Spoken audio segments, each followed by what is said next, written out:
just here to give you a quick look at the next game I'll be playing on the original Xbox. It is this Malice.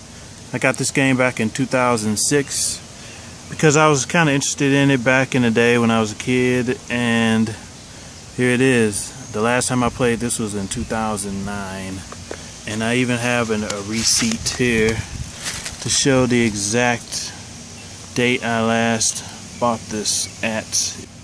Well, it won't focus, but the receipt is faded, and the date I'm seeing here is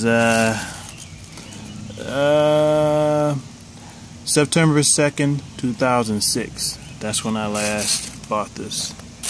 And here it is on the Xbox. The original Xbox. Mud Duck. And I got it for like $8. There it is. Used, of course. And there's the back.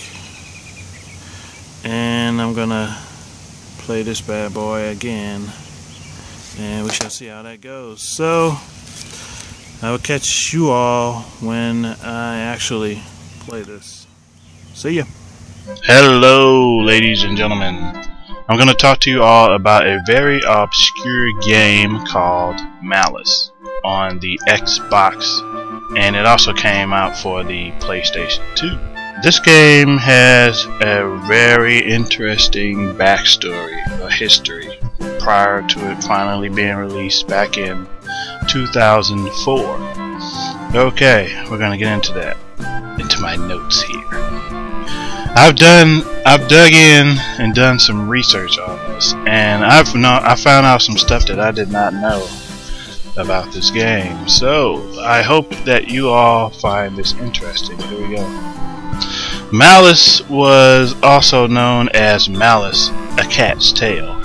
Apparently, in the early builds of the game, from the early screenshots, you could play as a cat, or you can turn into a cat, but in the final game release, this was not included. That content was cut, possibly due to the several pushbacks of the game, and they just wanted it to come out. The game was developed by Argonauts Games, the people who brought us a game by the name of Croc, Legend of the Gobbles on the PlayStation 1, which I do own that game, and I liked it. Malice started as a PS1 game, and this fell through mainly because they wanted to make the game for the Xbox with this more powerful hardware that was on the way.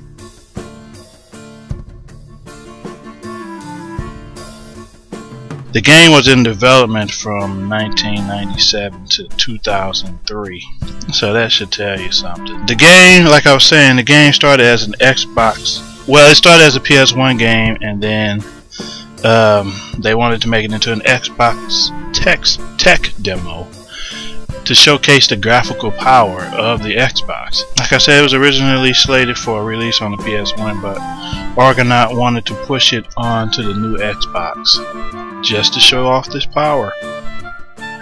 So they developed a new engine called Shadowcaster and reworked some of the PS1 levels with an Xbox in mind. Later, when it came to PlayStation 2, they used those PlayStation levels for the PlayStation, ironically. Then, along with Shadowcaster that they developed, this made use of the bump mapping technology being introduced at the time. The game looked pretty good from the early showings, but we shall get into that later down the line. Bump mapping. Bump mapping is a technique in computer graphics for simulating bumps and wrinkles on the surface of an object. This is achieved by perturbing the surface normals of the object and using the perturbed normal during lighting calculations. And there should be a picture of an example of this on the screen.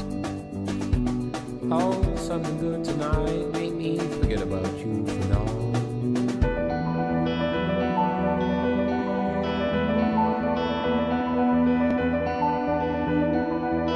Now that we've got bump mapping out of the way, this was all for Microsoft, but they felt it'd be too time constrained, so Microsoft walked away from the product, walked away from Malice. So it wasn't going to be an Xbox exclusive, and it wasn't going to be made showing off their power, but it still did justice. Later, publisher Vivendi picked up the game. They brought in Gwen Stefani of No Doubt to voice Malice in order to pull more of an audience, mainly those who were fans of Gwen Stefani or No Doubt. Maybe they pick up the game. This never came to be, as Vivendi pulled out of this race for the game as well. So there's two setbacks right there. Microsoft, then Vivendi. At this point, the original team behind Malice were down to a handful of employees. So they then took what they could, and this Malice game is what we got. A mediocre mess, which didn't fare well to many critics. And right now you should be seeing some of the scores that the game received upon its release on your screen. Originally, the game was going to include music from No Doubt along with their voice acting. It all got recorded, but it was never used because the deal or contract fell through with Vivendi, so couldn't do it. A different variation of the hammer and enemies used from earlier screenshots never made it into the game. I'll have several examples of this. For example, the cat picture. Then you have there's a picture with an enemy I don't remember being in the game. This should be up right now. The last point I would like to make is, after Vivendi dropped support, publisher Mudduck of the US and Evolved Games in Europe swooped into their territories back in 2004. And this is the game that we have today, a hot mess. And we're going to play through it again, mainly because the game is short, and I would like to give it another shot, because when I last played on my other channel it wasn't as good. So I'm hoping the quality will be a little better, as far as better as it can be, as it's being an Xbox original game.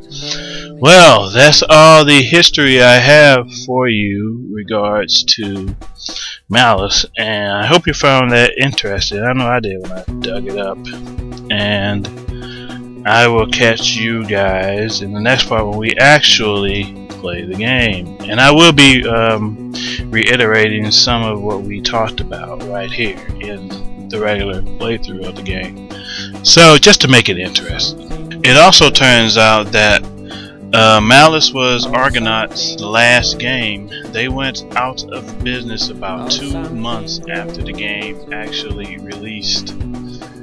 That is sad. So I'll catch you guys then. See ya.